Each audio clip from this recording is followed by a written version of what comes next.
Hey, happy Monday, everyone. And my topic is so apt for a Monday, right? So many of us go to sleep on Sunday thinking, oh, it's Monday tomorrow. But all of us wake up, or no, I would say most of you wake up on a Monday morning to start your day with tea or coffee, right? I'm here today to burst your bubble that tea and coffee is good for you. Yes, tea and coffee can be made good for you, but what time of the day you're having it makes a lot of difference. You cannot just get up any minute of your day and say, okay, let's have a coffee. Because I want you to understand what happens inside your body when you drink that 1 cup of coffee. For you as a person, it's just, यार 1 cup चाय पीनी है, यार 1 cup coffee पीनी है, what is the harm? But for someone who is, you can call yourself a chai addict or a coffee addict. You can go on with your coffee like 3, 4, 5 cups a day, and you don't really have a problem with that. But your body has a problem. Now, anyone who knows me for a very long time knows I don't take tea nor coffee. So don't ask me सुबह का pressure कैसे मिलता है. मिल जाता है. There is no problem in that. In fact, I wake up to rush to the washroom. That's how my system is built in. But I understand that some people do have a problem, or they do have that kind of a system where they need some push to poop, which is fine. You can have other alternatives. You can definitely have other sources of that push. It does not have to be a hot cup of tea nor a hot cup of coffee. Let's understand what happens with our regular coffee or tea. The very first mistake that we do is we have it with milk. Tea in the black form, coffee in the black form has health benefits. Absolutely.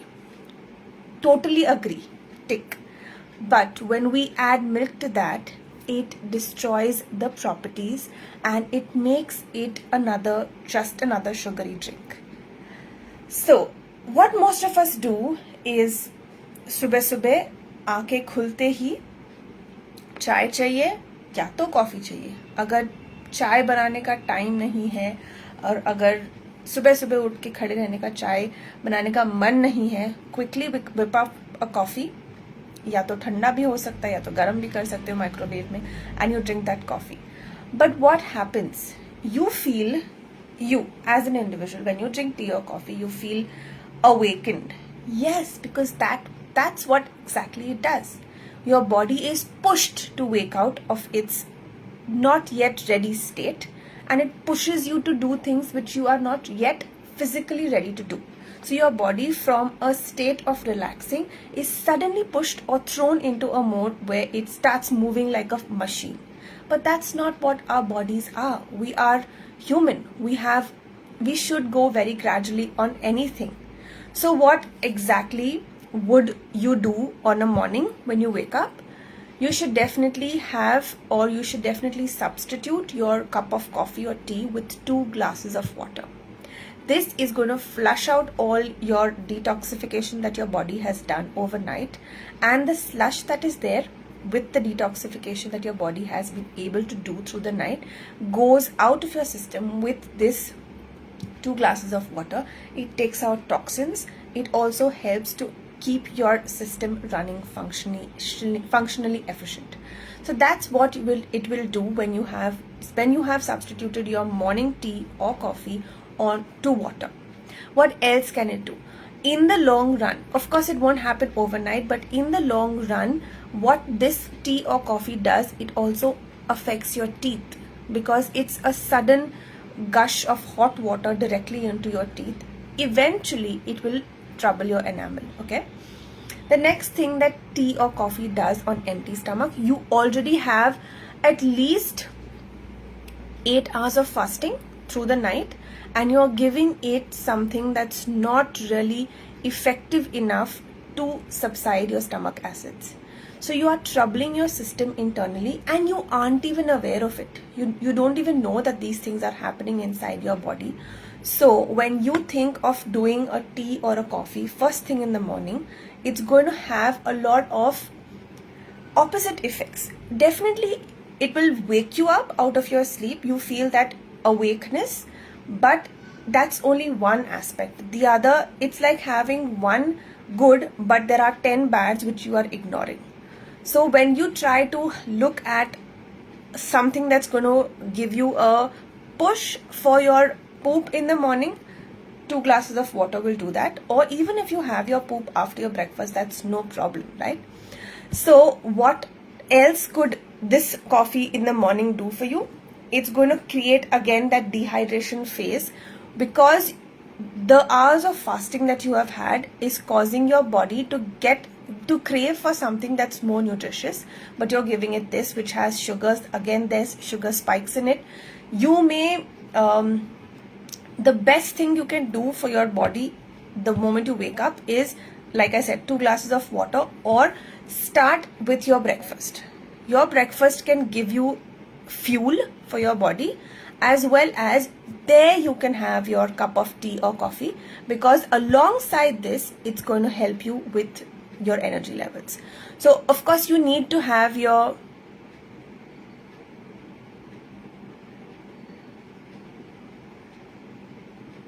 Danish, I'm going to block you. Whatever you're typing, it makes no sense here. So whatever you eat for your breakfast is going to also give you energy, because of course food is fuel, right? So you are going to have good energy levels throughout your start of the day, and then you're going to have your tea and coffee, which will give you that awakeness as well. So when you look at tea or coffee in the black form without milk, it has antioxidants.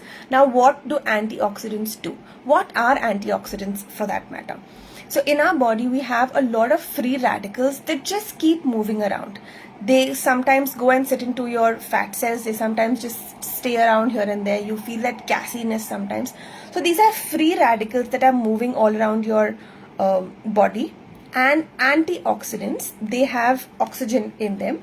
So they go into your body and they give you the combination that becomes water and gets pushed out of your body.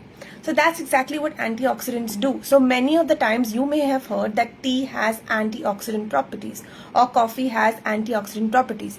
But tea or coffee, both of them will get lowered down in antioxidant properties the moment you add milk to it, because there are a lot of chemical combinations that happen when you mix something with the other. So when you mix milk into your tea or your coffee, it's going to have reduced down the nutritional properties. The very important property of black tea or black coffee is, like I said, antioxidants, and that's exactly what gets reduced down when you drink it with milk. So the best thing to do is have it black, or at least don't boil your tea and coffee with your with the milk on the fire. At least just add it towards the end, so that it's not getting destroyed internally and then going into your body that way. So I remember when I used to go to Nani's place, they had this steel kettle which was segregated only for tea, and they did it that way. My mom's online here, so she remembers that. So you can I can remember very well they had that kettle which was boiled black tea, and as much as milk you wanted, you add that, and that is the best way to have tea if you want it to be giving you the good properties. So one thing that you definitely need to switch from after hearing my life is boiling your milk with your tea. Don't do that. It destroys the nutritional value of your tea or your coffee. Keep it separately available there, or you boil them both separately and then add them to your tea or coffee. That will help to keep the antioxidant properties in your tea and coffee, and it will help your body to flush out the oxidants that are just moving radicals around. So I'll explain again what this antioxidant does. Honestly, I also never knew. I've always heard antioxidant, but what exactly does it do? So we have a lot of free radicals in our body just moving around, which come from our food, from what we drink, basically from even how we breathe, the toxins that we breathe from the air that we have. Having these radicals freely moving in our body sometimes can cause different things. It also can go fill in your fat cells, is what I know, because I am learning so much about your fat cells and everything, so I know that. But it can just roam around your body, sometimes create gas, sometimes create pain here and there. So what antioxidants do, they are definitely oxygen molecules. They mix with the radicals that are freely moving in your body, and they become water, because it's H2O and it becomes water, and then it gets flushed out of your body, and instead of causing you gas or pain or remaining in your fat cells, it gets flushed out. But it has to get combined with these free radicals, have to get combined with the oxygen. So that's what antioxidants do. That's so cool, right? Like our body has its own flush out facilities, but we are destroying it by combining it with other things, right? So that's one thing. Okay, I think I have spoken about two things. One is definitely don't have your tea or your coffee on empty stomach. Always pair it with your breakfast. The second thing is that try and avoid boiling your milk and tea or boiling your milk and coffee. Do them separately. Boil them separately in two different vessels. And just before drinking, you can combine the two if you want. But the best way to have tea or coffee with its maximum nutritional level is by keeping it black. That is the best way.